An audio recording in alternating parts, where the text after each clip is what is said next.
2 മണി, എന്റെ വാച്ച് കൃത്യം 2 മണി. എന്റെ മനസ്സൊന്ന് വല്ലാതെ ഒന്ന് ഒലഞ്ഞ്, എന്താന്ന് അറിയുന്നില്ല. അപ്പൊ അവിടെ ഈ പിന്നെ അല്ല ഒരു മുറിക്കുമ്പൻ ചോര കാണുന്ന ഒരു മരമുണ്ട്, പണ്ട് കണ്ടിട്ടുണ്ട്, പക്ഷെ ഇപ്പൊ എന്റെ പേര് മറന്നു പോകുന്നു. അപ്പൊ ആ ഒരു മരം അവിടെ നിൽപ്പ, അതിന്റെ ചുവട്ടിലാണ് ഈ സംഭവങ്ങൾ. ഞാൻ പറഞ്ഞു, ഭഗവാൻ ഇത് എന്തോന്ന് അറിയുന്നില്ലല്ലോ, സംഭവം ഭയങ്കരമായിട്ട് കിടന്നാവുന്നില്ല, ഓളം പോലെ ആവുന്നില്ല. അപ്പോഴും കാണാം, ഇങ്ങനെ പറഞ്ഞതേ ഉള്ളൂ ഞാൻ. അങ്ങ് ദൂരത്തുനിന്ന് ഇങ്ങനെ വന്നിട്ട് ഇങ്ങനെ വന്ന് പൊക്കി ഇങ്ങനെ നിൽക്കുക, ഭയങ്കരമായി തിളങ്ങുന്ന ഒരു നാഹം, അതികൂറ്റൻ നാഹം.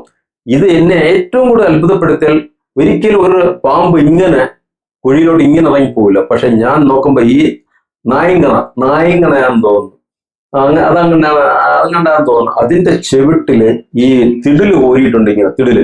ആ തിടിലിനകത്തൊരു പുനം, ആ പുനത്തിൽ ഇങ്ങനെ ട്രെയിൻ പോകുന്ന പോലെ, അതായത് എന്തോ ഒരു സ്പീഡില് ട്രെയിൻ എത്ര നീളമുണ്ട് അതുപോലെ നീളമുള്ളൊരു, എത്രയോ സമയം വരെ ഇങ്ങനെ അടിയിലോട്ട് പൊക്കോണ്ടിരിക്കുക.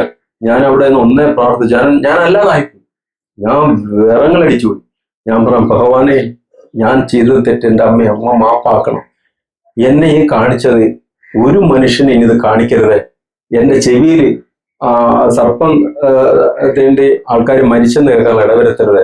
ഇന്ന് എനിക്ക് 63 വയസ്സുണ്ട്. അന്ന് എനിക്ക് തോന്നുന്നത് എനിക്ക് എന്റെ ഉദ്ദേശം 30 വയസ്സായിരിക്കണം, പക്ഷെ 32 വയസ്സായിരിക്കണം. പക്ഷെ ഇത്രയും കാലമായിട്ട് ഇന്ന് വരെ ആ ഭാഗത്തുനിന്ന് ഒരു നാഗ സ്പർശനം ഞാൻ കേൾക്കേണ്ടതല്ല. പക്ഷെ എനിക്ക് കിട്ടിയ കൂലി എന്താണെന്നറിയാം.